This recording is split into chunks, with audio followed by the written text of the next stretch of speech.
Hello diesel बहन, कैसी हो? मुझे सुनने को मिला है तुम बहुत गुस्सा कर रही हो। देखो, गुस्सा नहीं करो बहन, सेहत के लिए अच्छा नहीं है। तुम्हारा पोस्ट देखा मैंने, तुम कुत्तों के लिए बहुत परेशान हो।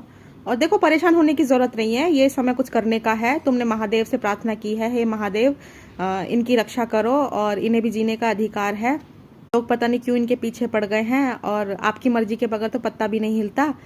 तुमने अंत में ये भी बोला कि महादेव, अगर मैंने जिंदगी में एक भी कोई पुण्य कर्म किया है तो उसका फल आप इन बेजुबानों को दे दो।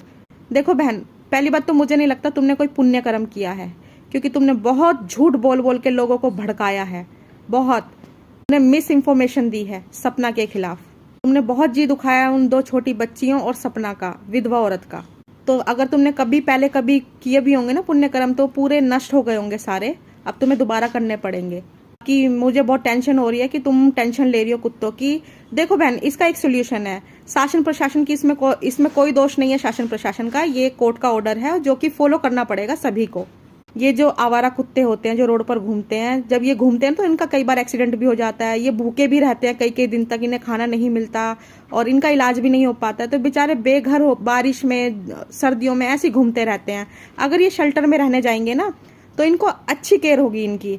इन्हें टाइम से इलाज मिलेगा, टाइम से खाना मिलेगा, कोई मतलब रोड पे इनको चोट भी नहीं लगेगी, बल्कि इनको सुख मिल जाएगा। अभी लास्ट मंथ तुम्हारे जो लखनीत भाई है ना, उन्होंने भी अपने डॉगी को शेल्टर होम में डाला है, क्योंकि उनके घर में एक जो हाउस हेल्पर हैं वो खरगोश को लाई थी नीतू भाभी से मिलाने के लिए। अब उस डॉगी ने क्या किया कि उस खरगोश को उसने काट लिया और खा भी लिया, और सब रो रहे थे बहुत ज्यादा। तो लखनीत भैया अपने डॉगी को शेल्टर होम में छोड़कर आए। उन्होंने सबसे एडवाइस भी मांगी कि भैया इतना खतरनाक हो चुका है, मैं क्या करूं। सबने उनको यही सजेशन दिया कि इसे शेल्टर होम में डाल के आ जाओ। शेल्टर होम कोई जेल खाना या कुछ गलत जगह नहीं है। वहां पे उनकी अच्छे से केयर होगी, उनका इलाज होगा। रोड पर तो वो बेचारे खाने को भी तरस जाते हैं। लेकिन फिर भी अगर तुम्हें इतनी टेंशन है तो मैं तुम्हें सजेस्ट करूंगी, तुम 4 कुत्ते या 8-10 कुत्ते, जो तुम्हारा सामर्थ्य है, अपने घर में ले जाकर रखो। उनकी केयर करो, उनकी देखभाल करो। कम से कम 4 बच्चों को तो जीने का अधिकार मिलेगा, 4 डॉगीज को, है ना। यहाँ महादेव कुछ नहीं करेंगे। महादेव मेरे सपने में आए थे, उन्होंने मुझसे बोला कि डीजल बहुत चिंता कर रही है, डीजल को ये सारी बातें बोल कर आओ, उसे समझा के आओ कि जितने कुत्ते हो सके वो अपने घर पे पाल ले। पोस्ट डालने से कुछ उनका भला नहीं होने वाला है। पता है तुम बहुत अच्छी हो।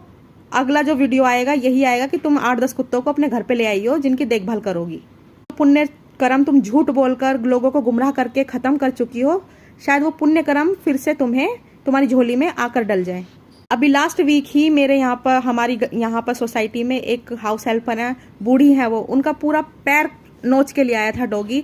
एक छोटा बच्चा है पॉकेट 2 में,